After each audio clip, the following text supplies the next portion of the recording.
ஆண்டவருடைய கிருபையினாலே நாம் ஆசரிப்பு கூடாரம் என்ற பகுதியை நாம் தொடர்ந்து கவனித்து கொண்டு வருகிறோம். தேவன் அதற்குரிய கிருபைகளை தந்து நம்மை நடத்தி கொண்டு வருகிறார். ஆசரிப்பு கூடாரத்தினுடைய பகுதிகள், ஆசரிப்பு கூடாரத்திலே பணிவிடை செய்கிற ஆசாரியர்கள், ஆசரிப்பு கூடாரத்திலே உள்ள பொருட்கள், இவைகள் எல்லாவற்றையும் நாம் தேவ கிருபையினால் நாம் வரிசையாக சிந்தித்து கொண்டு வருகிறோம். அதிலே காணப்படுகிற ஆவிக்குரிய அர்த்தத்தை நாம் அதிலே கற்றுக்கொண்டு வருகிறோம். கடந்த வாரங்களிலே நாம் ஆசரிப்பு கூடாரத்திலே செலுத்தப்படுகிற பலிகளை குறித்து நாம் கவனித்து கொண்டு வருகிறோம். 5 விதமான பலிகள் அங்கே சொல்லப்படுகிறது.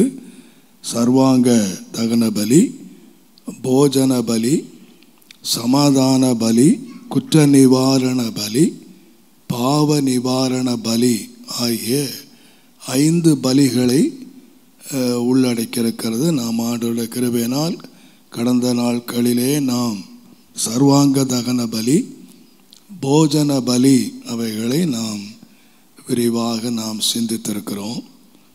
இந்த நாளிலே நாம் 3வதாக சமாதான பலியை குறித்து கற்றுக்கொள்ளலாம் என்று நான் எண்ணுகிறேன்.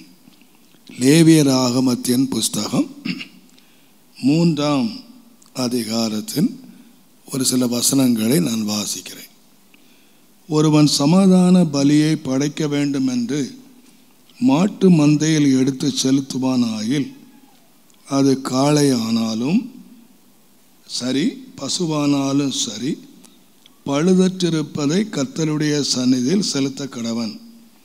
அவன் தன் பலியின் தலைமேல் தன் கையை வைத்து ஆசரிப்பு கூடார வாசலுக்கு முன்பாக அதை கொல்ல கடவன். அப்பொழுது ஆரோனின் குமாரராகிய ஆசாரியர் அதன் இரத்தத்தை பலிபீடத்தின் மேல் சுற்றிலும் தெளிக்க கடவர்கள்.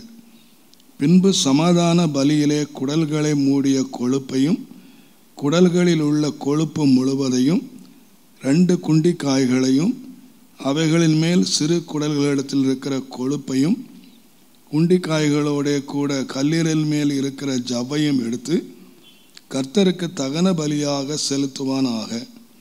அதை ஆரோனின் குமாரர் பலிபீடத்து அக்கினியில் உள்ள கட்டைகளின் மேல் போட்டிருக்கும் சர்வாங்க தகன பலியின் மீதில் போட்டு தகனிக்க கடவர்கள். இது கர்த்தருக்கு சுகந்த வாசனையான தகன பலி. தேவனுடைய நாமத்துக்கு மகிமை உண்டாவதாக. நான் சொன்னது போல இந்த 3வது பலி சமாதான பலி என்று எழுதப்பட்டிருக்கிறது. இந்த அந்த பலிகளிலே சொல்லப்பட்ட பெயர்களிலே நாம் அர்த்தத்தை விளங்கிக் கொள்ளலாம். முதலாவதாக சர்வாங்க தகன பலி என்று சொல்லுகிறது. சர்வ அங்கத்தையும் தகனமாக தேவனுக்கு செலுத்துகிற பலி. போஜன பலி என்று சொல்லுகிறது. நான் ஏற்கனவே சொல்லியிருக்கிறேன். ஆண்டவருக்கு போஜனமாக செலுத்துகிற ஒரு பலி. 3வதாக நாம் இங்கே வாசிக்கிறோம் சமாதான பலி என்று சொல்லுகிறது. ஒரு பீஸ் ஆஃபரிங், சமாதானமாக செலுத்தப்படுகிற அல்லது சமாதானத்திற்கு அடையாளமாக செலுத்தப்படுகிற பலி என்று சொல்லலாம். தேவனுடைய நாமத்துக்கு மகிமை உண்டாவதாக. பொதுவாக இந்த சமாதான பலி என்று சொல்லுகிறது பொதுவாக எப்பொழுது நம்முடைய வாழ்க்கையில் நடக்கிறது என்று சொன்னால், ஒரு பகையாக 2 பேர் இருக்கிறார்கள். அவர்கள் பகைகளை மறந்து ஒரு சமாதான நிலைக்குள்ளே வருகிறார்கள் என்று வைத்து கொள்ளலாம். அப்பொழுது அவர்கள் அதற்குரிய கிரயத்தை கொடுக்கிறார்கள். உதாரணமாக நீங்கள் வேதத்தில் சில சம்பவங்களை நீங்கள் வாசிக்கலாம். ஆதியாகமத்தின் புஸ்தகம் 21ஆம் அதிகாரத்தில் 22ஆம் வசனத்திலிருந்து 31ஆம் வசனம் வரைக்கும் ஒரு சம்பவம் அங்கே எழுதப்பட்டிருக்கிறது. ஆபிரகாமுக்கும் அபிமெலேக்கும் என்கிற ஒருவனுக்கும் இடையிலே ஒரு சின்ன பிரச்சனை இருக்கிறது, வருத்தங்கள் இருக்கிறது. இப்பொழுது ஒரு காலகட்டம் வரும்போது அபிமெலேக்கு ஒன்றை கண்டுகொள்ளுகிறான்.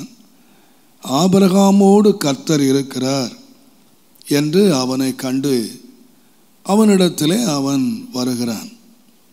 அவனிடத்திலே வந்து 2 பேரும் சமாதானமாகும்படியாக ஒரு உடன்படிக்கை செய்கிறார்கள்.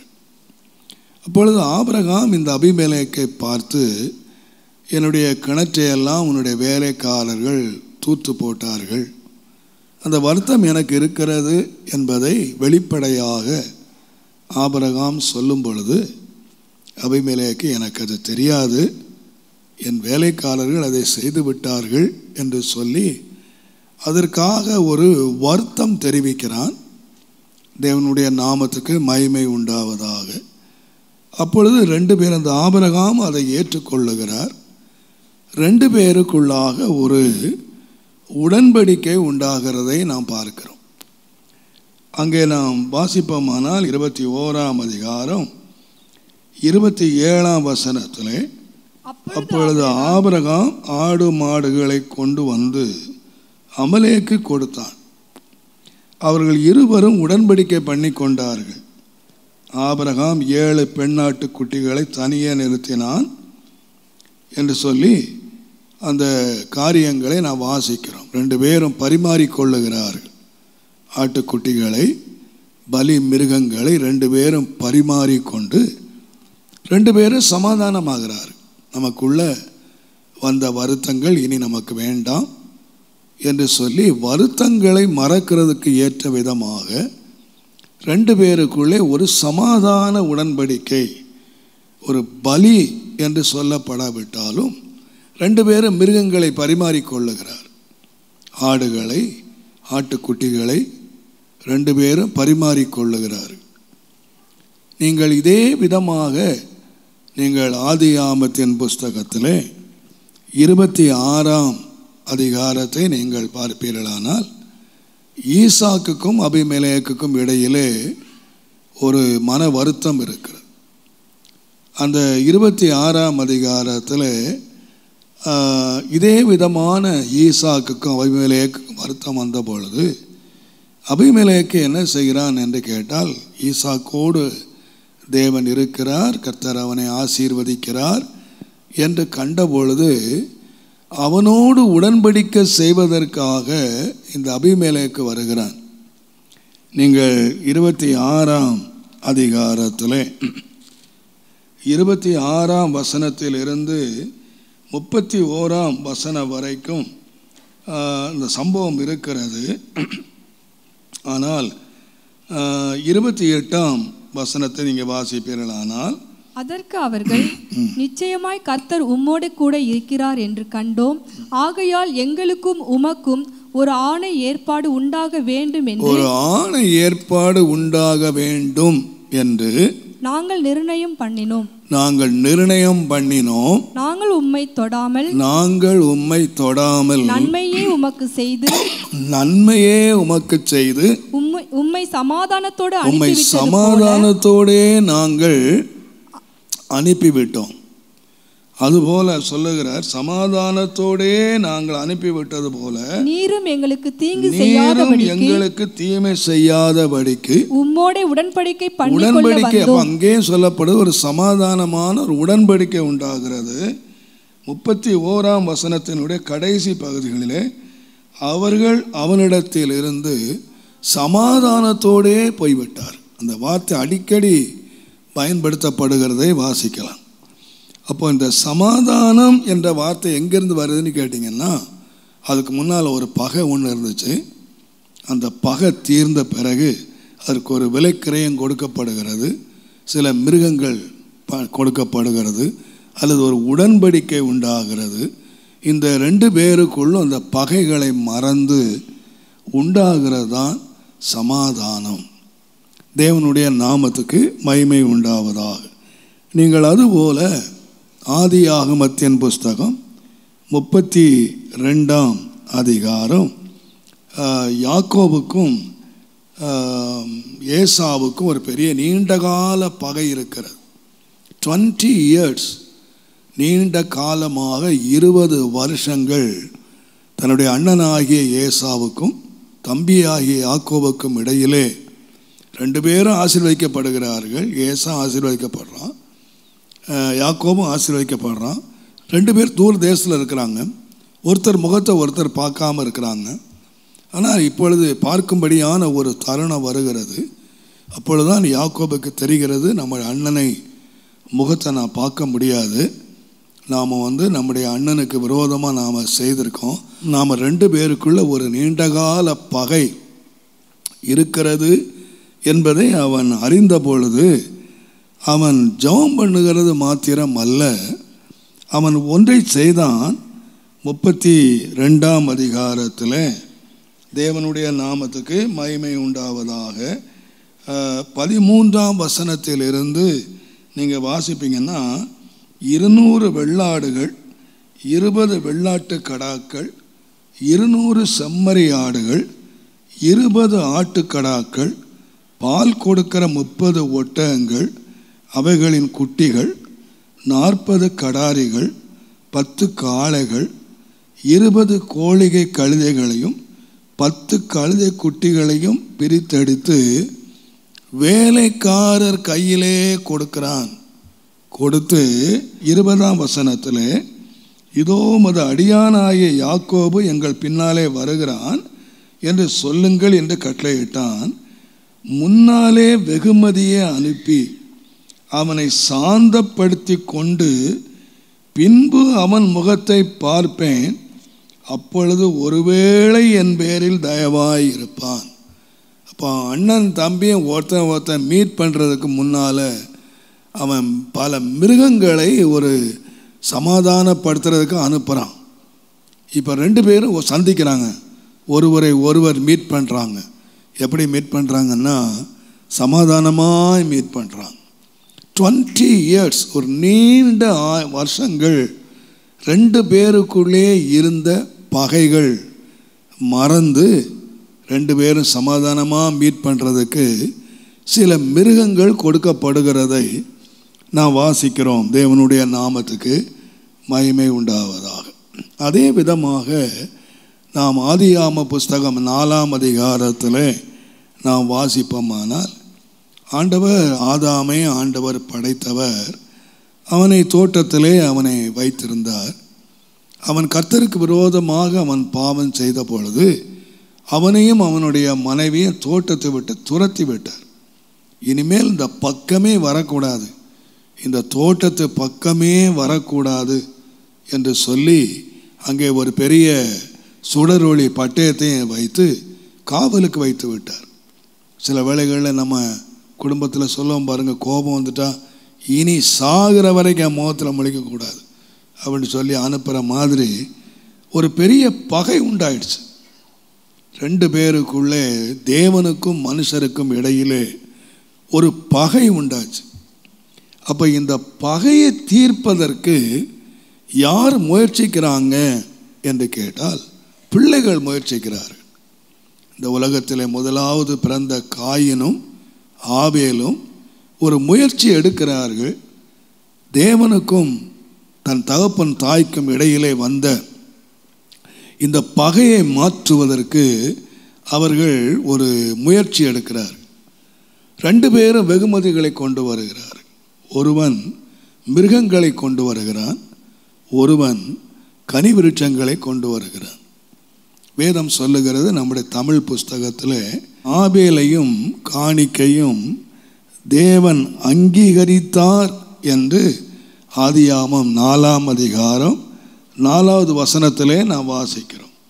ஆனால் நீங்கள் நான் வேறு மொழிபெயர்ப்பில் ஆங்கில பைபிள்லாம் நீங்கள் பார்த்தீங்கன்னா, அங்கீகரித்தார் என்ற வார்த்தை எழுதப்படவில்லை. அங்கீகரித்தான்னு சொன்னால் அக்செப்ட், அவர் ஏற்றுக்கொண்டார் அல்லது அங்கீகரித்தார் என்று சொல்லலாம். ஆனால் ஆண்டவர் அந்த இங்கிலீஷ் பைபிளில் மற்ற மொழிபெயர்ப்புலாம் பார்த்தா அக்செப்ட் என்று போடாமல் ரெஸ்பெக்ட் என்று போட்டிருக்கு. கனம் பண்ணினார், தேவனுடைய நாமத்துக்கு மகிமை உண்டாவதாக, அல்லது மரியாதை பண்ணினார் என்று தான் சொல்லப்பட்டிருக்கு. தமிழில் மாத்திரம்தான் அங்கீகரித்தார் என்று சொல்லியிருக்கு. பட் மற்ற மொழிபெயர்ப்புகளிலே தேவன் ஆனர் பண்ணினார், அதை ரெஸ்பெக்ட் பண்ணினார். எதை ரெஸ்பெக்ட் பண்ணார்னு கேட்டிங்கன்னா, இந்த பகை தீர்வதற்கு ஏதோ சில காய்கறிகளை கொண்டு வந்து, கனி விருட்சங்களை கொண்டு வந்து அந்த கோபத்தை ஆற்ற முடியலை. அந்த கோபத்தை எப்படி ஆற்றினான் என்று கேட்டால், அதை ஆனர் பண்ணினார், அதை கனம் பண்ணினார் என்று சொல்லணுமானால், எதை பார்த்து கனம் பண்ணினார்னா, இந்த மிருகங்களை பார்த்து, இந்த இரத்தத்தை பார்த்து. அப்படியானால் நான் சொன்ன இந்த சம்பவங்களெல்லாம் நீங்கள் பார்த்தீங்கன்னா, சமாதானம், ஒரு பகை மறப்பதற்கு, ஒரு பீஸ், ஒரு சமாதானம் என்று வருவதற்கு பகையாளிக்கும் 2 பேருக்கும் நடுவிலே வந்தது ஜீவ பலி அல்லது உயிர் பலி. உயிர் உள்ளவைகள் இந்த எல்லா இடங்களிலும் நீங்கள் பார்த்தீங்கன்னா, அந்த ஒருவேளை பலி செலுத்தினார்கள் என்று சொல்லப்படாவிட்டாலும் ஒரு ஜீவன் கொடுக்கப்பட்டிருக்கிறது. ஒட்டகங்கள், ஆடுகள், மாடுகள், இவைகள் ஜீவனை கொடுத்திருக்கிறது. ஜீவன் உள்ளவைகளை தான் அக்செப்ட் ஆண்டவர் அது ரெஸ்பெக்ட் பண்ணினார், அது கனம் பண்ணினார், அதை ஏற்றுக்கொண்டார், அதுக்கு ஒரு மரியாதையை கொடுத்தார். தேவனுடைய நாமத்துக்கு மகிமை உண்டாவதாக. நாம் கிறிஸ்தவ ஜீவியம் என்று சொல்லுகிறதை நாம் கவனிப்போமானால், தேவனோடு ஒப்புரவாகிற வாழ்க்கை தான் கிறிஸ்தவ வாழ்க்கை. தேவனை பின்பற்றுகிற ஒரு வாழ்க்கை அல்ல. தேவனோடு ஒப்புரவாகி தேவனோடு ஐக்கியமாய் வாழுகிற ஒரு சமாதானமாய், தேவனோடு சமாதானமாய் வாழுகிற வாழ்க்கை தான் கிறிஸ்தவ வாழ்க்கை. தேவனுடைய நாமத்துக்கு மகிமை உண்டாவதாக. 2 பேரும் பகையோடு இருக்கிற ஒன்று அல்ல. ஆண்டவரோடு ஒரு மனுஷன் சமாதானமாய் வாழுகிற வாழ்க்கை தான் கிறிஸ்தவ வாழ்க்கை. இன்னொரு விதமாக சொல்வேன், ஆனால் கிறிஸ்தவ வாழ்க்கை என்று சொல்லுகிறது ஒரு ஆராதனை, ஒரு ஒழுங்கு அல்ல. கிறிஸ்தவ வாழ்க்கை தேவனோடு உள்ள ஒரு சரியான உறவு, சரியான உறவு. ஆண்டவர் இந்த சமாதான இந்த காரியத்தை மிக முக்கியமான 3 விதமாக இதை ஒரு சம்பவத்தில் விளக்கினார். லூக்கா 15ஆம் அதிகாரத்தில் 3 விதமாக ஆண்டவர் விளக்குகிறார். ஒன்று காணாமல் போன ஆடு, இன்னொன்று காணாமல் போன காசு, இன்னொன்று தகப்பனை விட்டு பிரிந்து போன இளைய குமாரன். இந்த 3 சந்தர்ப்பங்களை நீங்கள் வித்தியாசமாக நீங்கள் வாசிக்கலாம். கர்த்தருடைய நாமத்துக்கு அது 3 விதமான அர்த்தங்களை கொண்டது. முதலாவது ஆண்டவர் சொல்லும்போது, ஒரு தொழுவத்தில் 100 ஆடு இருக்கிறது. அந்த ஆட்டில் ஒரு ஆடு காணாமல் போயிற்று. இந்த ஆடு காணாமல் போனதை இந்த எஜமான் பார்த்தான். ஒரு ஆடு காணாமல் போயிடுச்சு என்கிறதை பார்த்தான். அவன் என்ன செய்தான் என்று சொன்னால், தன் கைவசம் இருக்கிற 99 ஆட்டையும் தன்னுடைய தொழுவத்திலே அவன் விட்டு அடைத்து வைத்துவிட்டு காணாமல் போன ஒரு ஆட்டை தேடுகிறான். நீங்கள் இந்த 3 சந்தர்ப்பம் வாசிங்கன்னா 3 வித்தியாசமான காரியங்களை உள்ளடக்கினதாக நீங்கள் வாசிக்கலாம். ஒன்று ஜீவன் உள்ள ஆடு, ஒன்று ஜீவன் இல்லாத வெள்ளிக்காசு, இன்னொன்று ஜீவனும் உணர்வும் உள்ள மனிதன், ஜீவன், இந்த மிருகத்தை விட ஒரு மேலான நிலையிலே உள்ளவன். இந்த 3ஐ நீங்கள் சம்பந்தப்படுத்தி வாசிப்பீங்கன்னா, இந்த 100 ஆடு மந்தையில் இருந்ததுன்னா எப்போ காணாமல் போயிடுச்சுன்னு சொன்னால், இதை மந்தை மேய்க்கும் போது அவன் கொண்டு போயிருப்பான், வெளியே கொண்டு போயிருப்பான். எப்படியோ அது மிஸ் ஆயிடுச்சு, அந்த ஆடு மிஸ் ஆயிடுச்சு. ஆனால் அந்த ஆட்டு நிலைமையை நீங்கள் எடுத்தீங்கன்னா, அது பயந்து நடுங்கி நம்ம காணாமல் போயிட்டோம் ஆமாம், எஜமானிட்ட போகிறதுக்கு வழி தெரியாது. இந்த ஆடு கத்திக்கிட்டே கிடக்கும். ஒரு ஆடு மந்தையை விட்டு காணாமல் போயிடுச்சு அப்படின்னா, தூர போயிடுச்சுன்னா ராவெல்லாம் கத்தும். நீங்கள் ஆட்டை நீங்கள் பார்த்துருக்கலாம். சில வேளைகளிலே இங்கே கொண்டு சில காணிக்கை கொடுப்பாங்க, ஆடு காணி கொடுப்பாங்க. அது அந்த நல்ல மேய்ச்சலில் நல்ல ஒரு 10 ஆடோட மேய்ஞ்சிருக்கும். இவங்க ஒரு ஆட்டை பிடிச்சிட்டு வந்துடுவாங்க, காணிக்கைன்னு பிடிச்சிட்டு வந்துடுவான். இதை கொண்டு போய் ராத்திரி கட்டினா இது கிடந்து ராத்திரி எல்லாம் கத்திட்டு கிடக்கும். அதுக்கு நீங்கள் எண்ணத்தை கொடுங்க. அதுக்கு நீங்கள் புல் வச்சாலும் சரி, நீங்கள் இலை போட்டாலும் சரி, தண்ணி கொடுத்தாலும் சரி, அதுவும் தூங்காது, அடுத்தவனையும் தூங்க விடாது. இது கத்திக்கிட்டே கிடக்கும். அதுக்கு தெரிஞ்சிடுச்சு நம்ம மந்தையிலேருந்து நம்ம போயிட்டோம், நம்ம தனிமை ஆயிட்டோம். ஆனால் இதுக்கு ஒரு ரெமெடி தெரியல. எப்படி இந்த தன்னுடைய மந்தையை கண்டுபிடிச்சி போகிறது என்று அதுக்கு தெரியாது. சில மிருகங்கள்லாம் நம்ம நாட்டில் இருக்குது. இந்த மிருகங்களெல்லாம் வழி தப்பி போயிடுச்சுன்னா அது மோப்பம் எடுத்தே தன்னுடைய வீட்டுக்கு வந்துடும். உதாரணமாக நீங்கள் ஒரு நாயை எடுத்து பாருங்கள். ஒரு நாயை கொண்டு நீங்கள் எங்கேயாவது விட்டுட்டீங்கன்னா, வழி தவறி விட்டுட்டிங்கன்னா, அது கத்தாது, நேராக மோப்பம் பிடிச்சு வந்துடும். ஒரு புறாவை எடுத்து பாருங்கள். அதை கொண்டு போய் நீங்கள் 1000 மைலுக்கு அந்த பக்கம் விட்டால் கூட அது நேராக வீட்டை தேடி கரெக்டாக சேர்ந்துடும். நல்ல வெரைட்டிஸ் இருக்குது. அந்த மாதிரி நிறையா ஜீவன்கள் கரெக்டாக இடம் தேடி வந்துடும். ஆனால் இந்த ஆடு மாத்திரம், அதான் சொல்லப்படுகிறது, என்னுடைய ஆடுகள் காணாமல் போன ஆடுகள், என் ஜனங்கள் காணாமல் போன ஆடுகள்.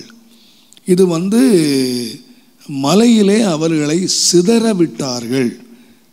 நான் நினைக்கிறேன் எரேமியா தீர்க்கதரிசியினுடைய புஸ்தகம், நான் நினைக்கிறேன் 50ஆம் அதிகாரம் 6ஆம் வசனம் பாருங்கள்.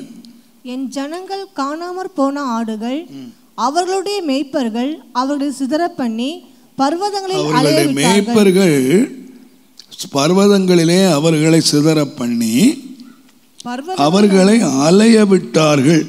ஒரு மலையிலிருந்து மறுமலைக்கு போனார்கள். தொழுவத்தை மறந்து போனாங்க. முடிவு என்னன்னு கேட்டீங்கன்னா, அவர்களை கண்டுபிடித்தவர்கள் அவர்களை என்ன செய்தாங்க? சமைச்சிருவான். ஆட்டை பிடிச்சவன் சமைச்சிருவான். அங்கே நீங்கள் முக்கியமாக நீங்கள் வாசித்தீங்கன்னா, காணாமல் போன ஆட்டினுடைய பரிதாப நிலை என்னன்னு கேட்டிங்கன்னா, இது அலையுது, அங்கே இங்கே வழி தெரியாமல் அலையுது. இது அலைகிறது மாத்திரம் இல்லை, வேதம் சொல்லுகிறது, ஒரு மலையிலிருந்து இன்னொரு மலைக்கு அவர்கள் போகிறார்கள். இந்த மலையிலிருந்து அந்த மலை, அந்த மலையிலிருந்து இந்த மலை. இந்த தொழுவத்தை கண்டுபிடிக்கிற வரைக்கும் இந்த ஆடு அலைஞ்சுக்கிட்டே இருக்கு. அதுக்கு இளைப்பாறுதலே இல்லை. இதை யாராவது இந்த மாதிரி அலைகிற ஆட்டை கண்டுபிடிச்சாங்க அப்படின்னா அவங்க என்ன செய்துடுறாங்கன்னா, அவங்க பட்சித்துடுறாங்க. அவங்க அதை வெட்டி தின்னுடுறாங்க. அதை பலிக்காடாக ஆகிடுது. இது ஆட்டினுடைய ஒரு பரிதாப நிலை. இன்றைக்கு அநேக தேவனுடைய பிள்ளைகள் இப்படி தான் அலைஞ்சுக்கிட்டு இருக்காங்க. அவங்களுக்கு எங்கேயும் நிம்மதி இல்லை, எங்கேயும் தங்க முடியலை, எங்கேயும் அவங்க ஆத்துமா திருப்தி ஆக மாட்டேன்து. எங்கே போனாலும் அவங்க சுற்றிக்கிட்டே இருக்காங்க. ஒரு வாரம் இங்கே, ஒரு வாரம் அங்கே, ஒரு வாரம் இங்கே. என்ன தேடுறாங்கன்னு கேட்டிங்கன்னா, ஒரு சபையை தேடலை, ஒரு மேய்ப்பனை தேடலை, தேவனை தேடுறாங்க. அவங்களை தேவனுக்கு நேராக நடத்துவதற்கு அந்த இருக்கிற இடம் அவங்களுக்கு சரியாக தேவனண்ட நடத்த முடியலை. அவங்களுடைய ஆத்துமா திருப்தி ஆகலை. அவங்க ஆத்துமா இந்த வாரம் போகிறாங்க, அங்கே தேவனை தேடி போகலான்னா அங்கே தேவனை கண்டுபிடிக்க முடியலை. அப்போ இன்னொரு இடத்துக்கு போகலாமா, அங்கே போய் தேவனை தேடலாமா, அங்கே தேவன் இருக்கிறாரா. இப்படி ஒரு மலையை விட்டு, இன்னொரு விதமாக சொன்னால் ஒரு சபையை விட்டு ஒரு சபை அலைஞ்சிக்கிட்டே இருக்காங்க. இது என்ன ஆடுன்னு கேட்டிங்கன்னா, இது ஆடு தான். இது காணாமல் போன ஆடு. இந்த ஆடுகள் இப்படி செதறி அங்கும் இங்குமாக அலைகிறதை இப்போ கண்டுபிடிச்சிடறாங்க. இந்த ஆடு என்ன ஆடு? காணாமல் போன ஆடு. இதை விசாரிக்கிறதுக்கு யாரும் இல்லை. அப்போ இதை கண்டுபிடிக்கிறவர்கள் பட்சிக்கிறார்கள். அப்போ இந்த அலைச்சலையே நீக்கணும். இதை மலையை விட்டு மலை தாண்டுகிற நிலைகளை இதை ஸ்திரப்படுத்தணும். இதை எதிரிகள் கையில் இருந்து காப்பாற்றணும். இந்த 3 வேலையை இந்த இழந்து போன இந்த மேய்ப்பன் பார்க்குறான். தன்னுடைய ஆடுகளை காணும், ஒன்றை காணும், நம்ம ஆடு இப்போ எங்கேயோ அலைஞ்சிட்டு கிடக்குது என்று சொல்லி இந்த அலைகிற ஒரு ஆட்டை அவன் தேடி போகிறான். தேடி போய் அந்த ஆட்டினுடைய மந்தை கொண்டு வரான். வந்த உடனே என்ன நடக்குன்னு கேட்டிங்கன்னா, பரலோகத்தில் ஒரு பெரிய மகிழ்ச்சி உண்டார். ஒரு பரலோகத்தில் பெரிய ஒரு மகிழ்ச்சி. எல்லாரையும் கூப்பிட்டு, நான் காணாமல் போன ஆட்டை நான் கண்டுபிடிச்சிட்டேன். அப்போ இந்த ஆடு காணாமல் போயிட்டாலும் நான் காணாமல் போயிட்டேன், என்னுடைய நல்ல மேய்ப்பனை நான் கண்டுபிடிக்கணும், என்னை மேய்ச்சவனை என்னுடைய மேய்ப்பனை நான் கண்டுபிடிக்கணும் அப்படின்னு சொல்லி இது அலைஞ்சுக்கிட்டே இருக்குது. மேய்ப்பனை கண்டுபிடிக்கிற வரைக்கும் இதுக்கு என்ன இருக்காது அப்படின்னு சொன்னீங்கன்னா, அதுக்கு இளைப்பாறுதலே இராது. கர்த்தருடைய நாமத்துக்கு மகிமை உண்டாவதாக. ஒரு முறை ஒரு அருமையான ஒரு சகோதரி சாட்சி கொடுத்ததை நான் கேள்விப்பட்டேன். அவங்க சின்ன பிள்ளையாக, ஒரு வாலிய பிள்ளையாக இருக்கும்போது ஒரு தரிசனத்தை பார்த்தார்கள். அந்த தரிசனத்தில் அவங்க போய் எங்கே ஆராதிக்கணும் அப்படிங்கிறத ஒரு எதேச்சாக ஒரு தரிசனமாக அவங்க பார்த்தாங்க. ஒரு கோயிலில் போய் இருக்கிற மாதிரி அவங்க அந்த இடத்த பார்த்தாங்க. சின்ன பிள்ளையாக இருக்கும்போது அவங்க திருமணமாச்சு. அவங்க ஆலயங்களுக்கு போனாங்க.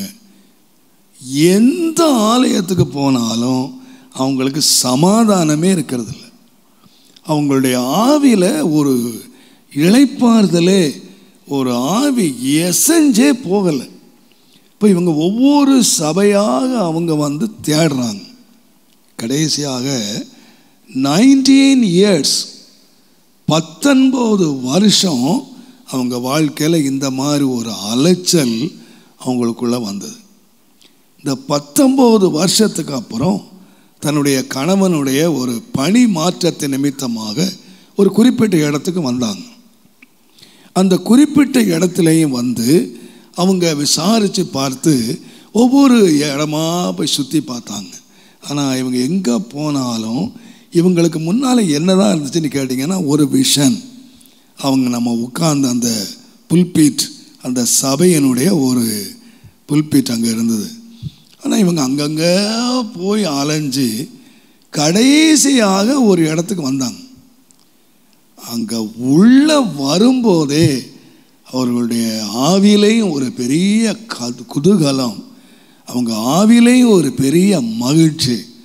அன்றை கொடுக்கப்பட்ட செய்தி, இதுதான் என்னுடைய மேய்ச்சல் அப்படின்னு கண்டுபிடிச்சு அவங்க அன்றைக்கு அவ்வளவு கர்த்தரை மகிழ்ந்து, கர்த்தரை ஆராதித்து, கர்த்தரை துதித்தார். இந்த சாட்சியை நான் கேள்விப்பட்டு எனக்கு ரொம்ப சந்தோஷமாக இருந்தது. எல்லா சபைகள் தான், எல்லா இடத்திலும் கர்த்தர் இருக்கிறார். ஆனால் அந்த ஆட்டுக்கு ஒரு மேய்ச்சல் இருக்கிறது, ஒரு மேய்ப்பன் இருக்கிறான், கர்த்தர் கொடுத்த மேய்ப்பன் இருக்கிறான். அதுக்கு நியமித்த ஒரு இடம் இருக்குது.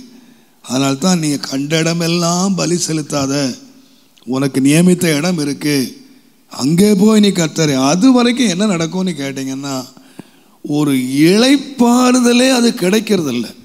அது அலைஞ்சுக்கிட்டே இருக்கு, அங்கே இங்கேயும் ஓடுது. நான் மந்தையில் இல்லையே, நான் வெளியே போயிட்டோம். இது அலைஞ்சு மந்தைக்கு மலைக்கு மலை ஓடிக்கொண்டே இருக்கிறது. ஆனால் அப்படி அலைகிற ஆடுகளை தேவன் தேடுகிறார். தேவன் தேடி போய் அவைகளை இளைப்பாற பண்ணுகிறார். அவரே அதை மேய்த்து அவரை நடத்துகிறார். இது உணர்வுள்ள ஒரு ஆடு. ஆனால் நீங்கள் வெள்ளிப்பணத்தை எடுத்து பார்த்தீங்கன்னா, அது எங்கே தான் இருக்குன்னு கேட்டிங்கன்னா, அந்த வீட்டுக்குள்ளே தான் இருக்குது. எஜமான் இருக்கிற வீட்டுக்குள்ளே இருக்குது. ஆனால் அதுக்கு தாமம் எஜமான விட்டு இது வரைக்கும் எங்கே இருந்துச்சுன்னா, அந்த எஜமாட்டியுடைய கழுத்தில் இருந்துச்சு. இப்போ எங்கே போயிடுச்சுன்னு கேட்டிங்கன்னா அது கழுத்தை விட்டு அருந்து இது போய் கட்டிலுகளை இருட்டுக்குள்ளே போயிடுச்சு. ஆனால் இந்த நகைக்கு இந்த வெள்ளிப்பணம் தெரியவே தெரியாது.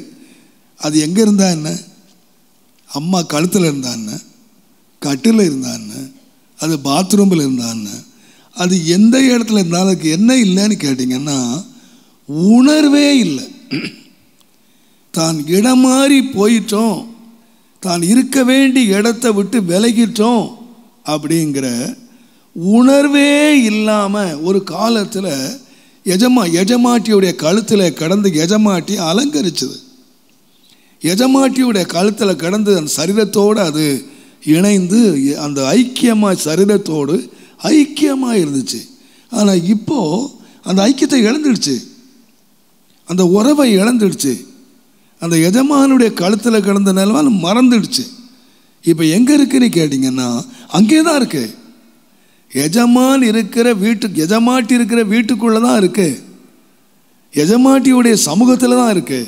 ஆனால் எந்த உணர்வும் நம்ம காணாமல் போயிட்டோம் அப்படிங்கிற உணர்வே இல்லாமல் உள்ள கிடக்கு. இன்றைக்கு நிறைய விசுவாசிகளை எடுத்து பார்த்திங்கன்னா சர்ச்சுக்குள்ளே தான் இருப்பாங்க, ஆராதனைக்கு வருவாங்க, பிரசங்கம் கேட்பாங்க, அப்படியே ஆவிக்குரியங்க போல உட்கார்ந்துருப்பாங்க. பட் உணர்வே கிடையாது. என்னுடைய ஜனங்கள் உணர்வே இல்லை அப்படின்னு ஆண்டவர் சொன்னார். ஒரு உணர்வற்ற ஜென்மங்கள் இவங்க. பின்னால் நம்ம கர்த்தரை விட்டு போயிட்டோம் அப்படின்லாம் இவங்களுக்கு தெரியவே தெரியாது. ஆனால் நாம் பெரிய சொல்லுவாங்க, நான் 20 வருஷமாக அங்கே இருக்கேன், 30 வருஷமாக அங்கே இருக்கேன், நான் எங்கே தான் இருக்கேன், வீட்டை விட்டு என்ன செய்யலை, வெளியே போகல, ஆலயத்தை விட்டு வெளியே போகல, உள்ளே தான் இருக்காங்க. ஆனால் தன் எஜமாட்டிக்கும் இதுக்கும் எந்த உறவுமே இல்லை. எஜமாட்டி விட்டு ரொம்ப தூரமாக இருக்கு, வீட்டுக்குள்ளேயே இருந்தாலும் எஜமாட்டியை விட்டு தூரமாக இருக்கு. இது உணர்வில்லாத ஒரு அனுபவம். நீங்கள் நான் நினைக்கிறேன் அப்போஸ்தலர் நடபடிகளின் புஸ்தகம் 7ஆம் அதிகாரம் 39ஆம் வசனம் பாருங்க. இவனுக்கு நம்முடைய பிதாக்கள் கீழ்ப்படிய மறதாயிராமல் இவனை தள்ளிவிட்டு தங்கள் இருதயங்களிலே எகிப்துக்கு என்ன செய்தாங்க, எங்கே போகிறாங்க, எங்கே போய்கிட்டு இருக்காங்க, கானானுக்கு போய்கிட்டு இருக்காங்க. எகிப்தில் இருந்து கானானுக்கு போய்கிட்டு இருக்காங்க. பாட்டு என்னன்னா பரலோகமே என் சொந்தமேனு பாடிக்கிட்டு போகிறாங்க. அவங்களுக்கு முன்னால் நடக்கிறது யாருன்னா பகலில் மேக ஸ்தம்பம், இரவிலே அக்னி ஸ்தம்பம். அவர்களை வழி நடக்கும்படிக்கு மேக ஸ்தம்பமும் அக்னி ஸ்தம்பம் கர்த்தர் முன்னே போய்கிட்டு இருக்கிறார். மோசே அவர்களை முன்னே நடத்தி கொண்டு போகிறார். காலையில் மன்னா சாப்பிட்றாங்க, சாயங்கால காடை தின்னுறாங்க, சாப்பாட்டும் ஒழுங்காக தின்னுறான், எல்லாம் தின்னுறான், எல்லா ஆசீர்வாதத்தையும் பெற்றுக்கிறான், எல்லா ஆண்டவர் கொடுக்குற நன்மை எல்லாம் பெற்றுக்கிறான். நடை எங்கன்னு கேட்டிங்கன்னா கானான் எங்கடா போகிறேன்னு கேட்டால் நாங்கள் பரலோகத்துக்கு போகிறோன்னு. ஆனால் இருதயம் எங்கே திரும்பிடுச்சுன்னு கேட்டிங்கன்னா இருதயம் எகிப்தில் இருக்கு.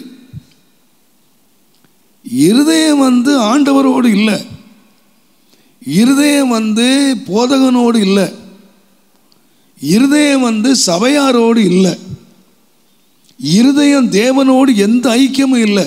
ஆனால் முன்னால் மேகம் போகுது, அக்னி போகுது, ராத்திரி போல நடத்திக்கிட்டு போகுது. ஆனால் இவங்க இருதயமெல்லாம் எங்கே இருக்குன்னு கேட்டிங்கன்னா ஏற்கனவே இருதயம் விலகி அவங்க எங்கே போயிட்டாங்கன்னா எகிப்துக்கு போயிட்டாங்க. அவங்க நினைவு என்ன, எகிப்து. அவங்க பேச்சு என்ன, எகிப்து. அவங்களுடைய எல்லா காரியங்களும் என்ன, எகிப்து. எப்போ சந்தர்ப்பம் கிடைக்கும் போயிடுவான், சந்தர்ப்பம் கிடைச்சதுன்னா போயிடுவான். நான் அடிக்கடி சொல்லுகிறது, அநேகர் பாவம் செய்யலை. ஏன் பாவம் செய்யலைன்னா நமக்கு சந்தர்ப்பம் கிடைக்கல. நாம் இன்றைக்கு பழைய ஏற்பாட்டு பரிசுத்தவான்களை நம்ம குறையாக சொல்லிடுறோம். ஆனால் கர்த்தர் நம்மை கிருபையாய் காத்து கொண்டு வந்து எப்படின்னு கேட்டிங்கன்னா சந்தர்ப்பம் தராமல் நம்ம காப்பாற்றிருக்கிறார். நமக்கு மாத்திரம் சந்தர்ப்பம் கிடைச்சிருக்குமானால் அவர்களுக்கு கிடைத்தது போல தருணங்கள் நமக்கு ஆண்டவர் உண்டாக்கி தந்திருந்தால் நாம் நிறைய பேர் பரிசுத்தவான்கள் இருந்திருக்க மாட்டோம். நம்ம நிறைய பேர் தவறி போயிருப்போம். ஆனால் தேவனுடைய பெரிய கிருபை என்னன்னு கேட்டிங்கன்னா, தருணங்களை தராதபடி ஆண்டவர் வந்து நம்மளை காப்பாற்றிட்டார், நம்மளை பாதுகாத்துக்கிட்டார். தேவனுடைய நாமத்துக்கு மகிமை உண்டாவதா. இதே விதமாக தான் பாருங்கள், இந்த ஜனங்களோடு தான் இருக்காங்க, ஜனங்களோடு நடக்கிறாங்க, ஜனங்களோடு போகிறாங்க. கண்கள் அந்த மேக ஸ்தம்பம் அக்னி ஸ்தம்பத்தை பார்க்குது. ஆனால் இருதயம் வந்து கானானுக்கு போகலை, முழு இருதயமாக போகலை. அவருடைய முடிவு என்னன்னு கேட்டிங்கன்னா, அவங்க வந்து கானான் போய் சேரலை. ஒருவருமே போய் கானான் சேராத காரணம் என்னன்னு கேட்டிங்கன்னா, அவங்க இருதயத்தில் பின்வாங்கிட்டாங்க. நான் சொல்லுவேன், பின்வாங்குதல் என்று சொல்லுகிறது உடைய இருதயத்தில் பின்வாங்கிட்டாங்க.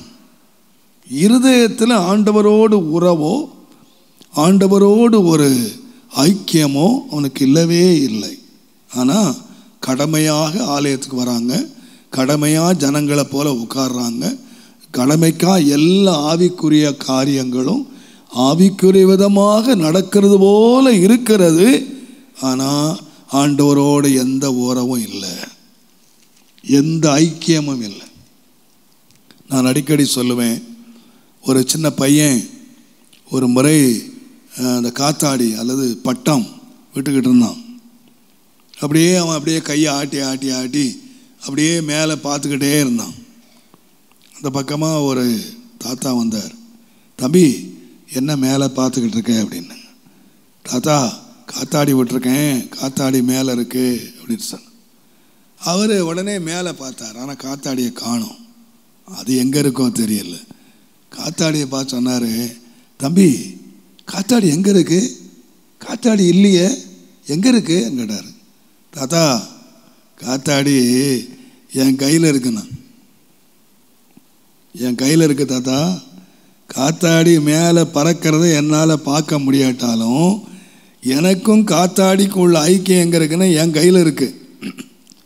காத்தாடி என் கையில் தான் இருக்குது அப்படிங்கிறது என்னுடைய காத்தாடிக்கும் நூலுக்கும் இடையில மத்தியில் எனக்குரிய கனெக்ஷன் கையில் இருக்குது. அது அறுந்து போச்சுன்னா எனக்கு தெரியும், நூல் அறுந்து போச்சு, காத்தாடி போயிடுச்சு, எனக்கு தெரியும், உன் கண்ணுக்கு தெரியாது. நான் தேவனோடு ஐக்கியமாக இருக்கிறேனா இல்லையா என்பது என்னுடைய பர்சனல் எக்ஸ்பீரியன்ஸ், என் தனிப்பட்ட அனுபவம். ஆலயத்துக்கு வர்றதுனாலையோ, ஆலயத்தில் ஒழுங்காக வந்து உட்கார்றதுனாலையோ, பிரசங்கம் பண்ணுறதுனாலையோ, பிரசங்கத்தை கேட்கறதுனாலையோ நாம் தேவனோடு இருக்கிறோம் அடையாளம் அல்ல. தேவனோடு நாம் ஐக்கியமாக இருக்கிறோமா இல்லையா என்பது நம்முடைய தனிப்பட்ட அனுபவம், தனிப்பட்ட உறவு, தனிப்பட்ட ஐக்கியம். எல்லாரும் சொல்லலாம், அவங்க எல்லாம் நம்மளோட கூட தான் வராங்கன்னு சொன்னாலும் அவங்க இருதயத்தில் அவங்களோட இல்லை. இந்த பின்மாறி போன மக்களை இந்த மோசே சபையில் அனுமதித்ததுனால ஏகப்பட்ட பிரச்சனைகளை சந்தித்தான், ஏகப்பட்ட பிரச்சனைகளை சந்தித்தான். அடிக்கடி இவங்க வந்து குழப்பம் உண்டாக்கின காரணம் என்னன்னு கேட்டிங்கன்னா, ஒரு மனுஷனுடைய இருதயத்தின் நினைவு எப்படி இருக்கிறதோ அப்படியே தான் மனுஷன் இருக்கிறான். அவனுடைய மனதில் என்ன விருப்பம் இருக்கிறதோ அதே தான் அவன் மனுஷனாக இருப்பான். ஆகையினாலே நாம் ஒன்றை யோசித்துக்கணும், இந்த வெள்ளிப்பணம் வீட்டுக்குள்ளே இருந்தாலும் ஒரு எஜமானோடு ஐக்கியம் இல்லாத, உறவு இல்லாத ஒரு அனுபவத்திலே வாழுகிறது. நீங்கள் அடுத்ததை நீங்கள் வாசித்தீங்கன்னா, ஒரு கெட்ட குமாரன் பாருங்க, நான் யோசித்து பார்க்குறேன், ஆட்டையே தேடணும், வெள்ளி பணத்தை தேடுறாங்க. எங்க ஆட்டை விட புள்ள சீப்பா சொல்லுங்க. அதே ஆண்டவர் தான் தன்னுடைய அன்பை சொல்லும்போது, காணாமல் போன ஒரு ஆடு போயிடுச்சுன்னு உடனே 99 ஆட்டையும் விட்டுட்டு அவன் கண்டுபிடிக்கிற வரைக்கும் தேடுறான். ஒரு வெள்ளிக்காசு காணாமல் போச்சுன்னு உடனே 9 இருக்கு, சரி 1 போனால் தொலையட்டும் அப்படின்னு விட்டுறல. நினைக்கிறேன். வீட்டை பெருக்கி, விளக்க கொளுத்தி, வீட்டை பெருக்கி, என்னெல்லாமோ சுத்தம் பண்ணி கண்டுபிடிக்கிற வரைக்கும் அந்த அம்மா பெருக்கிறா. இது வரைக்கும் பெருக்கிருக்க மாட்டா போல.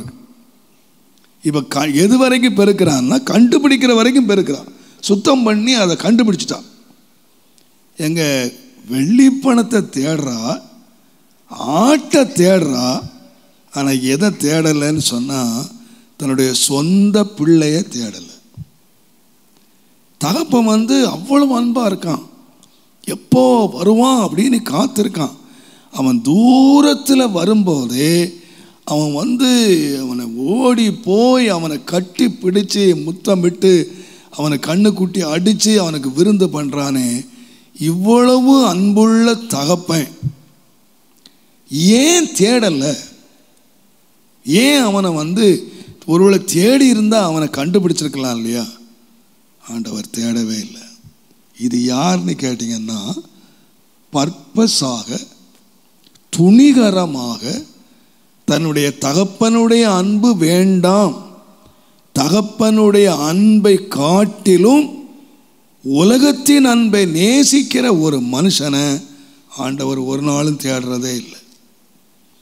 உலக சிநேகம் ஆண்டவருக்கு பகை. ஒரு மனுஷன் உலகத்தை தேடி இருப்பான்னு சொன்னால் தேவன் அவனை தேடுறதில்லை. மெய்யான அன்பு, என் அப்பாவுடைய அன்பு தான் அவன் கண்டுபிடிக்கிற வரைக்கும் இந்த உலக அன்புகளெல்லாம் நீங்கள் தேடி கண்டுபிடி. நான் நினைக்கிறேன், அமெரிக்க ஐக்கிய நாட்டில் ஒரு விதமான ஒரு ஜனங்கள் இருக்காங்க. அவங்க ஒரு ஜாதிகள். இன்றைக்கு வரைக்கும் அவன் கரண்ட் யூஸ் பண்ணுறதில்லை, கார் யூஸ் பண்ணுறதில்லை. அமெரிக்காவில் கார் யூஸ் பண்ணாமல் கரண்ட் இல்லாமல் வாழ்கிற ஒரு சந்ததி இருக்குது. பழைய கல்ச்சர்லே வாழ்கிறாங்க. அவங்களுடைய பெண்கள் குதிரை வண்டிகள் தான் அவங்க பிரயாணம் பண்ணுறாங்க. பொதுவாக எல்லாரும் ஃபார்மர்ஸ், விவசாயம்தான் அவங்களுடைய மிக முக்கியமான அவங்களுடைய உழைப்பு. அவங்க ஃபுல் ட்ரெஸ் போட்டிருப்பாங்க. லேடிஸ் எல்லாம் நீங்கள் பார்த்தீங்கன்னா இவங்களை பார்க்குறக்கு அமெரிக்காவுக்கு போகிறவங்க எல்லாரும் அதுக்கு நான் எத்தனையோ டாலர்ஸ் அதுக்கு கொடுத்து போய் அவங்கள போய் இந்த கிராமத்தை பார்த்துட்டு வராங்க. இவங்க ஒரு வேடிக்கை பொருளாக இருக்காங்க எல்லாருக்கும். இவ்வளவு நாகரிகம் பெருத்த காலத்தில் இந்த பழைய கல்ச்சர்லேயே வாழ்கிறாங்களே அப்படின்னு சொல்லி அவங்களை பார்க்குறதுக்கு சம் டாலர்ஸ் டிக்கெட் கொடுத்து அவங்க கிராமத்தை போய் பார்த்துட்டு வராங்க. இதுக்கு டெய்லி பல ஆயிரக்கணக்கான மக்கள் நம்ம கிராமத்தை பார்க்குறக்கு வர்றாங்க. அவங்க ஊரில் போலீஸ் ஸ்டேஷனே கிடையாது. அந்த ஏரியாவில் இதுவரைக்கும் அவங்க அமெரிக்க நாடு ஆரம்பித்த நாளில் இருந்து அவர்களால் ஒரு குற்றம் நடந்ததில்லை. ஒரு கேஸ் இதுவரைக்கும் அவங்க மேலே பதிவானதில் no police station, no police. அவ்வளவு கர்த்தருக்கு பயந்து நேர்மையாக அவங்க வாழ்க்கையை வாழ்கிறாங்க. அவர்களுடைய கல்ச்சரில் ஒரு வழக்கத்தை வச்சுருக்காங்க. 18 வயது ஒரு பையனுக்கு ஆன உடனே, 18 21 18 தான் நினைக்கிறேன், 18 வயசு அவங்க வேறு பெண்களை மேரேஜ் பண்ண மாட்டாங்க. அவங்க தனியாக இருப்பாங்க. அவங்களுக்குள்ளே தான் பெண் கொள்ளுவாங்க, அவங்களுக்குள்ளே தான் பெண் எடுப்பாங்க. அந்த கல்ச்சர் வெளியே போக மாட்டாங்க. 18 வயது ஆன உடனே அந்த பையன் கையில் ஒரு பெரிய அமௌண்ட்டை கையில் கொடுப்பாங்களாம். கையில் கொடுத்துட்டு, மகனே, நாங்கள் உன்னை ரொம்ப கட்டுக்கோப்பாக இதுக்குள்ளே வச்சு வளர்த்துட்டோம், நீ இங்கேயே வளர்ந்துக்கிட்டு இருக்க, உலகமே தெரியாமல் நீ வளர்ற, நீ உலகத்தை தெரிஞ்சுக்கிடணும், உலகத்தில் உள்ள காரியங்களெல்லாம் நீ தெரியணும். அதனால் ஒரு குறிப்பிட்ட காலம் அவனுக்கு கொடுத்து அதுக்கு தேவையான முழு பணத்தை கையில் கொடுத்து நீ அமெரிக்காவில் எங்கே வேணுமானு போகலாம், நீ என்ன வேணுமோ அனுபவிக்கலாம், உன் இஷ்டமாக நீ வாழலாம். அவனை விட்டுறாங்க. இந்த இடத்த விட்டு அவன் வெளியே போக சொல்லிடுறான். அவன் போயிட்டு குறிக்கப்பட்ட நாளில் அவன் திரும்ப வரணும். அவன் வந்த உடனே அவங்ககிட்ட கேட்குறாங்க, நீ உலகத்தில் எல்லாம் பார்த்துட்ட, இந்த 18 வருஷம் இங்கேயே நீ வாழ்ந்து இங்கே உள்ள கட்டுக்கோப்பான வாழ்க்கை, இந்த வாழ்க்கையை நீ பார்த்துட்ட, நீ இவ்வளோ நாள் வெளியில் இருந்து உலகத்தையே நீ பார்த்துட்ட. உனக்கு இந்த உலகம் பிடிச்சிருக்கா, உனக்கு அது பிடிச்சிருக்கா, எது பிடிச்சிருக்கு? இது பிடிச்சிருந்தா அவன் ஜென்ம காலம் வரைக்கும் நீ வெளியே போக முடியாது, அவன் இங்கே தான் இருக்கணும். அந்த உலகம்தான் பிடிச்சிருக்கு அப்படின்னு சொன்னால் அவங்க உடனே அவனுக்கு கொடுக்க வேண்டியதை கொடுத்து அவனை அனுப்பிடுவாங்க. திரும்ப இந்த எல்லைக்குள்ளே வர முடியாது. அதை அவன் சூஸ் பண்ணிக்கணும். இந்த உலக இன்பம் வேணுமா, இந்த கட்டுக்கோப்பான வாழ்க்கை வேணுமா? அவங்க சொல்கிறாங்க மேக்சிமம் பிள்ளைங்க உலகத்தை பார்த்துட்டு வந்துட்டு, ஏன்னா உலகத்தில் இவங்க எல்லாம் ரொம்ப கவர்டு ட்ரெஸ்ஸு, இவங்க ட்ரெஸ் ரொம்ப வித்தியாசம், இவங்களுடைய உணவு வகைகள் வித்தியாசம், இவங்களுடைய ஆராதனை வித்தியாசம், இவங்களுடைய உண்மையான வாழ்க்கை ரொம்ப வித்தியாசம். பொய்யே பேச மாட்டாங்க. அவங்களுடைய perfect life it's a total different. ஆனால் உலகம் இதுக்கு நேர் ஆப்போசிட்டாக இருக்குது. இதை பார்த்துட்டு வந்துட்டு உனக்கு எது வேணுப்பா நீ சூஸ் பண்ணிக்கலாம்.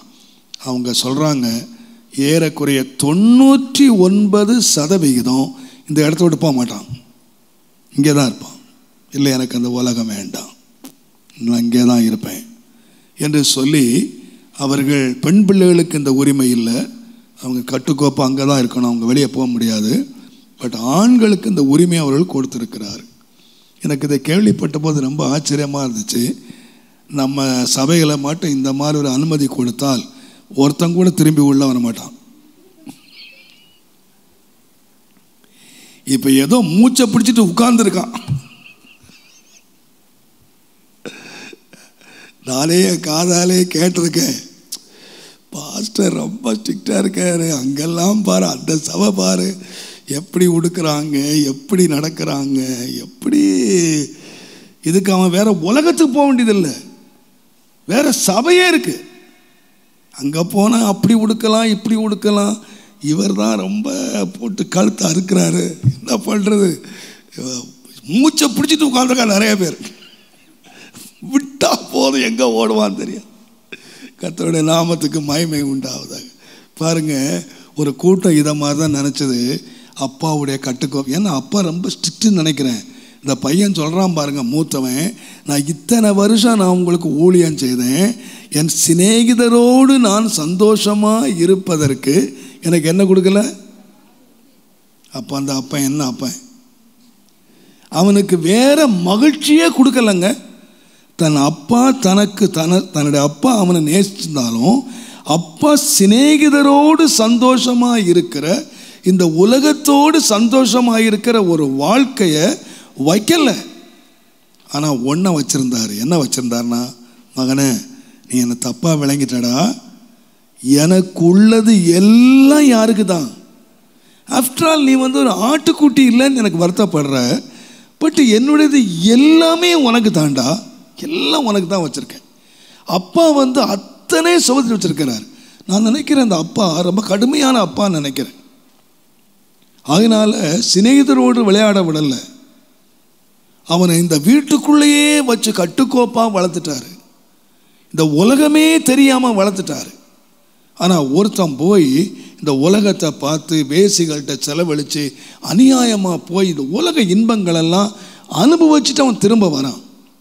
அப்பா ஒன்று காத்திருக்கிறார். என்ன தெரியுமா? அவன் அனுபவிக்கட்டும். இந்த உலக அன்பு மெய்யானதா, இந்த உலக சந்தோஷம் மெய்யானதா, இந்த கட்டுக்கோப்பாக இருந்தாலும் இங்கே இருக்கிற சந்தோஷமா, அப்பாவோடு இருக்கிற சந்தோஷமா, இல்லை பணமும் பொருளும் வேசிகளும் தான் இந்த உலகத்தில் சந்தோஷமா அப்படிங்கிறத கண்டுபிடிக்கணும். சுயாதீனமாக இருக்கணும். ஆண்டவர் பாருங்க, இந்த மனிதனை சுயாதீனமாக தான் வச்சிருக்காரு. சுயாதீனமாக தான் வச்சிருக்காரு. நீ இந்த தோட்டத்தில் வைக்கும்போது கூட நீ என்ன வேணுமானாலும் சாப்பிடலாம்னு சொன்னார். ரொம்ப சுயாதீனத்தை வச்சிருந்தார். ஆண்டவர் ஒரு ரோபோட்டாக நம்மளை உண்டாக்கலை.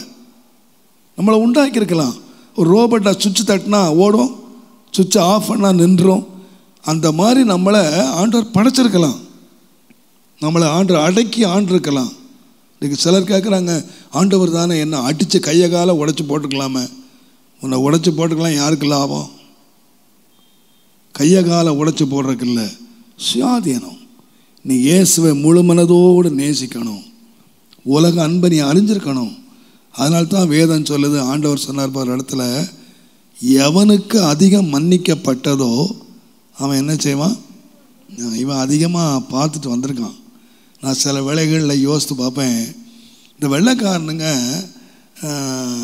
வெள்ளைக்காரங்க இந்த நீக்குரோஸ் எல்லாம் நீங்கள் பார்த்தீங்கன்னா, அந்த நீக்குரோவெல்லாம் நீங்கள் ஆராதிக்கிறத பார்த்தீங்கன்னா அவனுங்க ஒரு 2 மணி நேரம் மேலே ஆராதிப்பானுங்க. நம்ம நாட்டில் அரை மணி நேரம் ஆராதிக்கிறதுக்கு அது கீ கொடுத்து, அதுக்கு ஸ்பீட் சாங் பாடி, அதுக்கு ஸ்பீடு ட்ரம் எல்லாம் அடித்து, அப்போ தான் நம்ம ஆளுங்க அப்படியே அசைகிற மாதிரி இருக்குது. அப்படியே ஸ்லோ சாங்ஸ் எல்லாம் நீங்கள் பாடினீங்கன்னா அப்படி தூக்கம் வந்துடும் எல்லாருக்கும். அப்படியே கொஞ்சம் ஸ்பீட் சாங் பாடணும், எல்லாமே ஸ்பீடாக பார்க்கணும். இந்த ஆப்பிரிக்காரனை பார்த்தீங்கன்னா அவன் சாங் ஸ்பீடு தான். அவனுங்க ஆராதிக்கிறத நீங்கள் பார்த்தீங்கன்னா ஒரு 2 hours 3 hours அப்படியே அவனுங்க மகிழுவானுங்க. ஏன்னா அவனுங்க யார் தெரியுமா, அவனுங்கெல்லாம் மனுஷனை தின்னவனுங்க. அவனுங்களுடைய கடந்த கால வாழ்க்கை நீங்கள் பார்த்தீங்கன்னா அவங்களுடைய அருவருப்பு, அந்த மாதிரி பாவத்தெல்லாம் நம்ம நினச்சி கூட பார்த்துருக்க மாட்டோம். அவங்கள சாட்சி சொல்ல வச்சிங்கன்னா புல்பீட்டில் ஏற்றினா நமக்கே ஆபத்து. ஏன்னா அவ்வளோ பச்சையாக சொல்லிடுவான், அவ்வளோ பச்சையாக பகிரங்கமாக பாவம் செய்தவன். ஆனால் அவன் ரட்சிக்கப்படுறான், அவன் அதிகமாக அன்பு கூறுறான். ஏன் நீங்கள் உதாரணமாக கூட நீங்கள் பாருங்களேன், கிறிஸ்தவ குடும்பத்தில் பிறந்து கிறிஸ்தவ பெற்றோரால் வளர்க்கப்பட்டு ரட்சிக்கப்படுறவனை காட்டிலும் இந்துக்கள் அதிகமாக தேவனை ஆராதிக்கிறாங்கன்னு ஏன் கேட்டிங்கன்னா, அவங்க விக்கிரகத்தை தேடி தேடி அலைஞ்சு கிடைக்கல. இது வீட்டுக்குள்ளே வளர்ந்த பெருச்சாளி.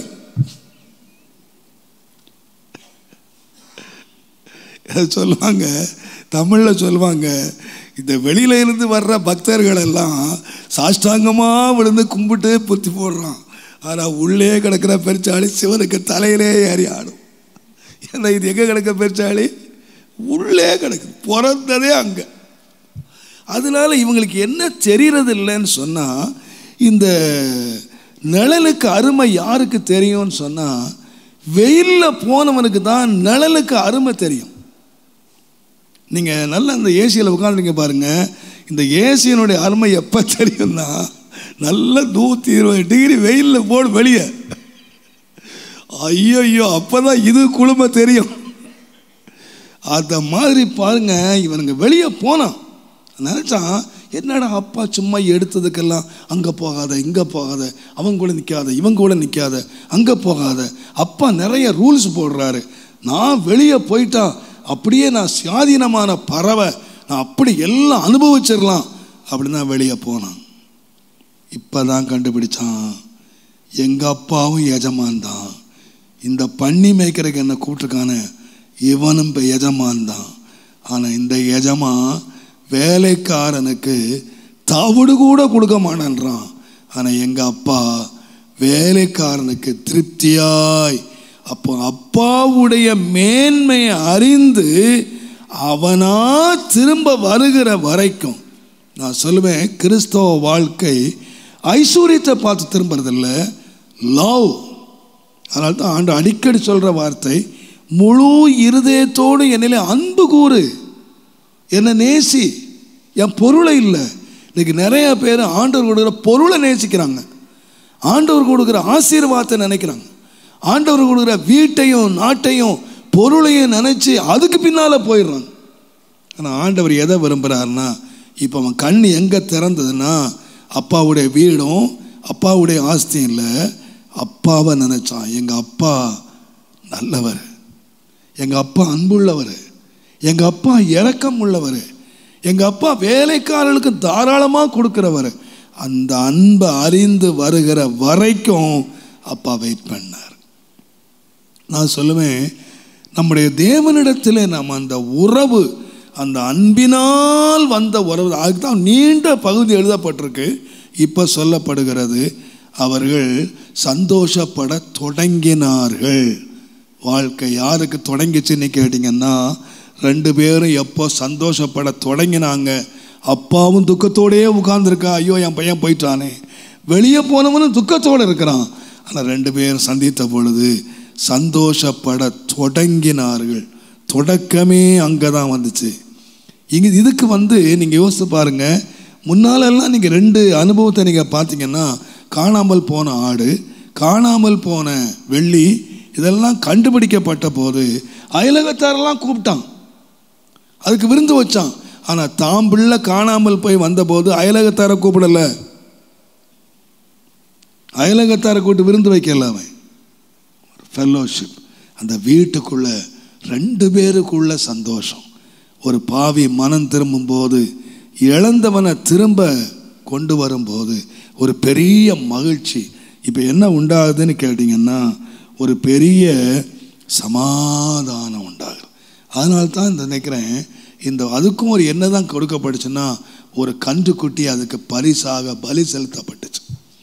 இன்றைக்கி நம்முடைய வாழ்க்கையில் இந்த சமாதானம் என்று சொல்லுகிறது எங்கே இருக்குன்னு கேட்டிங்கன்னா, முதலாவது தேவனுக்கும் நமக்கும் இடையில சமாதானம். நம்முடைய தேவனுடைய நாமத்துக்கு மகிமை உண்டாவதாக. இந்த சமாதானம் என்று சொல்லுகிற வாழ்க்கையினுடைய பின்னால் இருக்கிறதுன்னு கேட்டிங்கன்னா, ஒரு ஒப்புரவாகுதல். ஆகையினாலே தான் அப்போஸ்தலனாகிய பவுல் 2 கொரிந்தியர் 5ஆம் அதிகாரம் 18ஆம் வசனத்திலிருந்து நீங்கள் வாசித்தீங்கன்னா, இவைகள் எல்லாம் தேவனாலே உண்டாயிருக்கிறது, அவர் இயேசு கிறிஸ்துவை கொண்டு நம்மை தம்மோடே ஒப்புரவாக்கி, இயேசு கிறிஸ்துவை கொண்டு நம்மை தம்மோடே கூட ஒப்புரவாக்கி, ஒப்புரவாகுதலின் ஊழியத்தை எங்களுக்கு ஒப்பு கொடுத்தார். அது என்னவெனில், தேவன் உலகத்தாருடைய பாவங்களை எண்ணாமல் கிறிஸ்துவுக்குள் அவர்களை தமக்கு ஒப்புரவாக்கி, ஒப்புரவாக்குதலின் உபதேசத்தை எங்களிடத்திலே ஒப்புவித்தார். தேவனானவர் எங்களை கொண்டு புத்தி சொல்கிறது போல நாங்கள் கிறிஸ்துவுக்காக ஸ்தானாதிபதிகளாய் இருந்து தேவனோட ஒப்புரவாகுங்கள் என்று. பாருங்க, அந்த 3 வசனத்துல எத்தனை முறை ஒப்புரவாகுங்கள், ஒப்புரவாக்கி, ஒப்புரவாக்கி. அந்த வார்த்தை நீங்க அண்டர்லைன் பண்ணி வாசித்து பாருங்க. ஒப்புரவாக்குதலின் ஊழியம், ஒப்புரவாக்குதலின் உபதேசம், ஒப்புரவாகும்படி எங்களுக்கு கொடுக்கப்பட்ட காரியங்கள். அப்போ அங்கே அவர் இந்த ஊழியத்தை என்ன சொல்றாருன்னா, ஒப்புரவாகுங்கள்.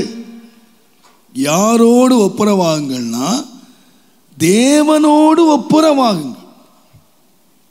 பிதாவாகிய தேவன் தம்முடைய குமாரனாகிய இயேசு கிறிஸ்துவை கொண்டு என்ன ஊழியத்தை கையில் கொடுத்தார்னா, ஜனங்களை ஒப்புரவாக்குற ஊழியம். நம்முடைய கிறிஸ்தவம் என்னன்னு கேட்டிங்கன்னா, இன்றைக்கி நிறைய பேர் சொல்கிறாங்க, இவன் கிறிஸ்தவெல்லாம் மதம் மாற்றிடுறான். அதெல்லாம் தெரியாத ஜனங்கள் பேசுகிறது. கிறிஸ்தவம் மதம் அல்ல. மதம் ஒரு போகஸ். மதம் அல்ல. ஆண்டவர் மதத்தை ஸ்தாபிக்க இந்த உலகத்துக்கு வரல. அவர் மத தலைவரும் அல்ல. இந்த உலகத்துக்கு ஏன் வந்தார் என்று கேட்டால், மனிதன் தேவனுக்கு விரோதமாக பாவம் செய்து மனிதனுக்கும் தேவனுக்கும் நடுவிலே உள்ள பகையை தீர்த்து தேவனோடு மனிதனை ஒப்புரமாக்குதலுக்கு வந்தார். மத்தியஸ்தராக நின்றார். இயேசு மத்தியஸ்தராய் நின்று தேவனை மனிதனுக்கும் தேவனுக்கும் மனிதனுக்கும் பகையாக நின்ற நடுச்சுவரை தகர்த்து ஆண்டவர் ஒப்புரவாக்கினார். இதை நீங்கள் நல்ல விளக்கமாய் அறிந்து கொள்ள வேண்டுமானால் நீங்கள் எபேசிய நிருபத்துக்கு வந்தால் நன்றாய் விளங்கும். நான் வாசிக்கிறேன், நன்றாய் கவனியுங்கள். எபேசியருக்கு எழுதின நிருபத்திலே 2ஆம் அதிகாரத்திலே 11ஆம் வசனத்திலே பவுல் எழுதுகிறார், முன்னே மாம்சத்தின்படி புறஜாதியாய் இருந்து மாமிசத்தில் கையினாலே செய்யப்படுகிற விருத்த சேதனம் உடையவர்களால் விருத்த சேதனம் இல்லாதவர்கள் எனப்பட்ட நீங்கள். முன்னே நீங்கள் யாரா இருந்தீங்கன்னா புறஜாதிகள்.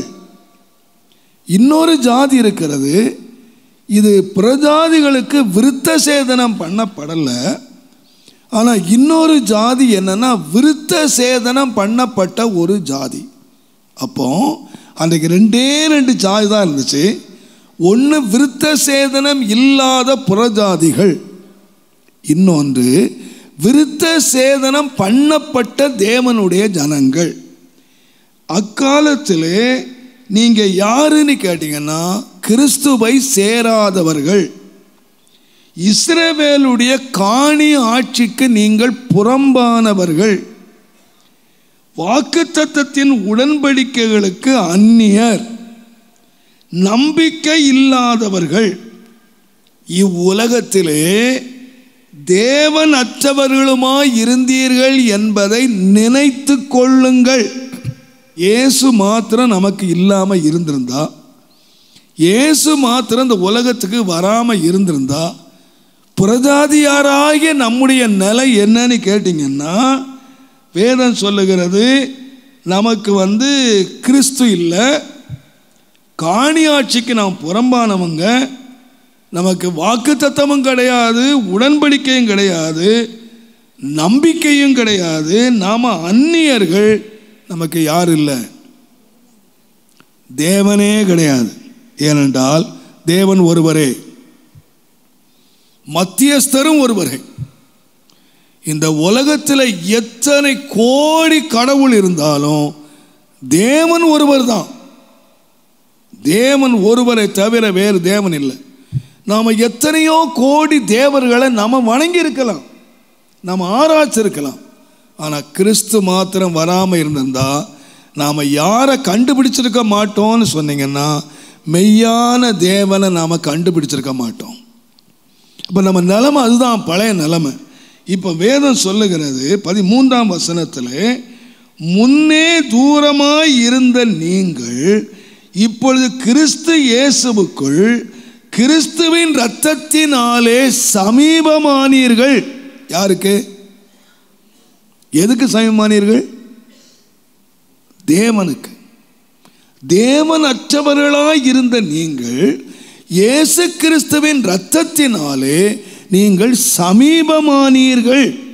வேதம் சொல்லுகிறது எப்படி எனில், எப்படி சமீபமானீங்க அப்படின்னு கேட்டா, அவரே நம்முடைய சமாதான காரணராகி, ஏசாயா சொல்லுகிறான் இவரே நம்முடைய சமாதான காரணர். இவர் சமாதான காரணராகி இரு திறத்தாரையும் ஒன்றாக்கினார், பகையாக நின்ற பிரிவினையாகிய நடுச்சுவரை தகர்த்தார். இவரே நம்முடைய சமாதான காரணராகி இரு திறத்தாரை ஒன்றாக்கினார். சட்டதிட்டங்களாகிய நியாயப்பிரமாணத்தை தம்முடைய மாம்சத்தினாலே ஒழித்து இரு திறத்தாரையும் தமக்குள்ளே ஒரே புதிய மனுஷனாக சிருஷ்டித்து இப்படி சமாதானம் பண்ணி பகையை சிலுவையினாலே கொன்று அதனாலே இருதரத்தாரையும் ஒரே சரீரமாக ஒப்புரவாக்கினார். நீங்கள் இந்த வசனம் வாசிக்கும் போது கூட நீங்கள் அதில் இந்த 3 வசனத்தில் ஒரு வார்த்தை ரொம்ப முக்கியமாக எழுதப்பட்டிருக்கு. என்ன வார்த்தை? இருதரத்தார். இருதரத்தார். இந்த இருதரத்தாரை என்ன செய்தார்னு கேட்டிங்கன்னா, இருதரத்தாரை முதலாவது ஒன்றாக்கினார், புதிய மனுஷனாக சிருஷ்டித்தார், இருதரத்தாரையும் ஒரே சரீரமாக மாற்றினார். அல்லாமலும் அவர் தூரமாக இருந்த உங்களுக்கும் சமீபமாக இருந்த அவர்களுக்கும் சமாதானத்தை சுவிசேஷமாய் அறிவித்தார். அந்தப்படியே நாம் இருதரத்தாரும் ஒரே ஆவியினாலே பிதாவினிடத்தில் சேரும் சிலாக்கியத்தை பெற்றோம். அல்லேலூயா. இப்போ யார்கிட்ட சேரும் சிலாக்கியத்தை பெற்றோம்? இருதரத்தார். நல்லா கவனிங்க. முன்னால் 2 கூட்டம் தான் இருந்துச்சு. என்ன கூட்டம்னா, பிரஜாதியார், பரிசுத்த ஜாதியார், விருட்சேதனம் பண்ணப்பட்டோம். தேவனுக்கு முன்பாக 2 ஜாதி தான். இந்த 2 ஜாதியவும் ஆண்டவர் என்ன பண்ணினார்னா, தம்முடைய ரத்தத்தினாலே, நீங்கள் நல்லா அந்த வார்த்தையை நீங்கள் வாசிங்கன்னா, ஒன்றாக்கினார், புதிய மனுஷனாக சிருஷ்டித்தார், ஒரே சரீரமாக்கினார். நாம் இருதரத்தாரும் ஒரே ஆவியினாலே நாம் தேவன் சாரப்போம். இப்போ இயேசுவை இரட்சகராய் ஒருவன் ஏற்றிருப்பான், ஆனால் அவனுக்கு இப்போ என்ன செய்யணும்னா ஒரே சரீரம், ஒரு புதிய மனுஷன், ஒரே ஆவி. அவன் எங்கே போகிறான்னா தேவன்கிட்ட சேரான். இப்போ ஆண்டவர்கிட்ட யூதனென்றும் இல்லை, கிரேக்கனென்றும் இல்லை, புறஜாதியானென்றும் இல்லை, யாரும் இல்லை. இப்போ எல்லாரும் என்ன ஆயிட்டோம்? ஒரே ஆவியினால் ஒரே சரீரமாக ஒரு புதிய மனுஷனாக நாம் சிருஷ்டிக்கப்பட்டோம். முன்னால் வேற வேற சரீரம், ஒன்று விசேதனம் பண்ணப்பட்டது, ஒன்று படாது. ரெண்டுக்குள்ள பெரிய பிரிவினை, ரெண்டு பேரை ஒருத்த அழிக்கிறதுக்காக நின்று கொண்டிருந்தவன் இவரே சமாதானக்காரனராகி நம்ம எல்லாரையும் ஒரே சரீரம். அப்போ நான் சொல்வேன், கிறிஸ்தவன் என்று ஒருவன் சொல்வான், ஆனால் அவன் ஒரே சரீரம், ஒரே சரீரம், ஒரே புதிய மனுஷன். அதில் முதலியார் கிறிஸ்தவன், ஐயர் கிறிஸ்தவன், நாடார் கிறிஸ்தவன், சாணார் கிறிஸ்தவன் அப்படிங்கிற பாகுபாடு பார்ப்பாங்களானா அவங்க ரட்சிக்கப்படலைன்னு அர்த்தம். அவங்க ஆண்டவர்கிட்ட வரலன்னு நினைக்கிறேன். அவங்க ஒரே ஆவியினால் அவங்க சரியாக பிறக்கலை. நமக்குள்ளே நம்ம என்ன ஆக்கிச்சுன்னு கேட்டிங்கன்னா, நாம் ஒரே ஆவியினாலே தாகம் தீர்க்கப்பட்டோம். ஒரே ஆவியினால தான் கர்த்தர் நம்மை ஒரே சரீரமாக மாற்றிட்டாரு. இன்றைக்கு நாம் நினைக்கிறோம், இன்றைக்கு நிறைய இன்றைக்கு கிறிஸ்தவத்தை விட்டு ஒழிக்க முடியாத ஒன்று இந்த பெரிய ஜாதி பாகுபாடுகள். இதெல்லாம் தேவன் அருவருக்கிற ஒன்று. நான் சொல்வேன், தேவன் அருவருக்கிற ஒன்று. கர்த்தருடைய நாமத்துக்கு மகிமை உண்டா. என்றைக்கு நாம் ஒரே இரத்தத்தினால மீட்கப்பட்டுட்டோமோ, என்றைக்கு ஒரே ஆவியினால் நாம் தாகம் தீர்த்துட்டோமோ, அன்றைக்கு நாம் யாருன்னு கேட்டிங்கன்னா one body, no one church. ஒரு சபை அல்ல, ஒரு கூட்டம் அல்ல. நான் சொல்லுவேன், நாம் எல்லாரும் ஒரே சரீரம். அதுக்கு ஒரே தலை தான் இருக்கு. தலை யாருன்னா கிறிஸ்து. அந்த கிறிஸ்துவின் தலையாகிய கிறிஸ்துவுக்குள்ளே நாம் எல்லாரும் யாரா வர்றோம்னு கேட்டிங்கன்னா ஒரே சரீரமாக நாம் இணைக்கப்பட்டு நாம் எப்படி போகிறோன்னு கேட்டிங்கன்னா, நாம் தேவனிடத்தில் சேருகிற ஒரு சரீரம் தான் போகும். ஒருத்தி தான், ஒரு எஸ்தர் தான் போக முடியும்.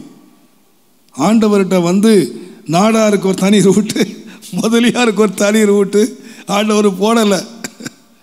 எல்லாரும் ஒரே சரீரமாக தேவனை சந்திப்பதற்கு தேவன் நம்ம எல்லாரும் யாராக மாற்றிட்டார்னு கேட்டிங்கன்னா ஒரே சரீரமாக. நான் நினைக்கிறேன், ஒரு உண்மையான கிறிஸ்தவனுடைய உள்ளத்தில் இந்த ஜாதி வேற்றுமைகள் இருக்குமானால் அவங்க உண்மையை ரட்சிக்கப்படலை. நான் சொல்ல உண்மையை ரட்சிக்கப்படலை. அவங்க தங்களுடைய ரத்தத்தை அறியலைன்னு இருக்கு, தங்களுடைய மீட்பின் மேன்மையை அறியலை. தேவனுடைய நாமத்துக்கு மகிமை உண்டாவதாக. நம்ம ஜாதியை ரொம்ப மேன்மையாக பேசுகிறோம். நம்ம இயேசுவோடு சேர்றதுக்கு நமக்கு என்ன தகுதி இருக்குது? என்ன தகுதி இருக்குது? நம்ம என்ன சொல்கிறோம்னா, நம்ம இயேசுவுக்கு யார்? பிள்ளைகளா? இப்போ நம்ம யாரை ஆயத்தம் ஆகிட்டு இருக்கோம்?